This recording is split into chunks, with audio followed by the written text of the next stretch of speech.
On m'a arrêté lorsque j'étais parti pour faire les ablutions pour la prière. Je voulais prier, les agents algériens n'ont pas voulu. Ils ont dit qu'ils vont m'amener pour contrôler mes papiers et qu'il n'y a rien d'inquiétant. Tous mes biens sont restés dans ma chambre. Argent, habits, téléphone.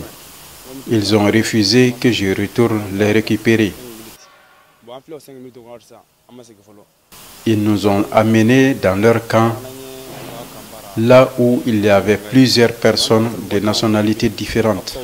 Les Nigériens, les Maliens, les Ivoiriens, les Guinéens. Nous avons passé 3 jours au camp. Après, ils nous ont amenés à Tamarinset. Après avoir passé 5 jours là-bas, ils sont venus nous jeter dans le désert, à la frontière entre le Niger et l'Algérie.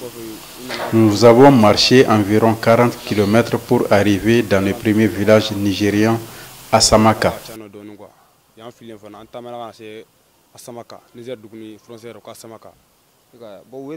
Ils ont frappé certains. Un Sénégalais même a été frappé à sang jusqu'à ce qu'il est tombé dans le coma. Il était devenu faible. Il réclamait à boire en gesticulant. C'était la Croix-Rouge algérienne. Ce n'était pas des policiers. Ils nous ont amenés un à un pour nous frapper. Ils enlevaient nos portables malgré nous-mêmes. L'argent d'accompagnement que j'ai reçu de l'OIM, j'ai acheté un sac de voyage incomplet et le reste de l'argent servira de transport pour rejoindre le village. Après, je vais tenter ma chance ailleurs. Je ne peux pas rester sans argent. Très douloureux, c'est très triste. Depuis 3 semaines, les autorités algériennes ont jugé nécessaire de faire le rafle des migrants subsahariens, des Maliens qui se trouvent sur leur territoire. Alors que la plupart de ces migrants sont des migrants de transit, parce que l'Algérie c'est un pays de transit. Ça peut être aussi un pays d'accueil, mais la plupart des migrants essaient de partir vers le Maroc ou une destination finale qui est l'Europe.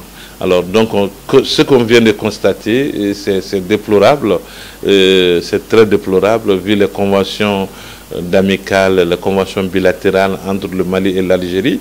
L'Algérie ne doit pas expulser des Maliens dans des conditions inhumaines. Par rapport à la venue de ces migrants-là, donc ils ont été effectivement déportés de l'Algérie jusqu'à la frontière à Agadez précisément. Donc quand ces migrants sont arrivés, ils sont de beaucoup de nationalités, dont des Maliens qui sont parmi ces migrants-là. Donc ils sont arrivés à Agadez. Donc le gouvernement malien, en partenariat avec l'Organisation internationale pour les migrations, donc ont organisé quand même le rapatriement de ces migrants-là dans leur pays d'origine, y compris les Maliens et les autres nationalités. Ils ont été reçus comme d'habitude, on les reçoit. D'abord, du point de départ du Niger, nous apportons l'assistance en matière d'accueil, l'organisation et l'assistance au niveau du transport. En cours de route, il y a aussi l'assistance parce qu'il y a l'accompagnement par nos collègues qui les escortent et jusqu'à la destination finale ici. Une fois qu'arrivés ici, il y a toujours le profilage qui est fait et il y a l'enregistrement. Ils sont directement dirigés vers la protection civile où les administrations, les procédures administratives nécessaires sont faites.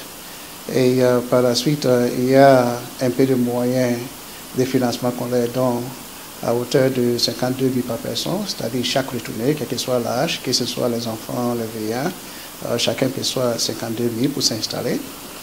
Et après cela, ils sont accompagnés jusqu'à leur destination finale. Et par la suite, nous gardons le contact avec eux pour la réintégration dans les activités socio-économiques.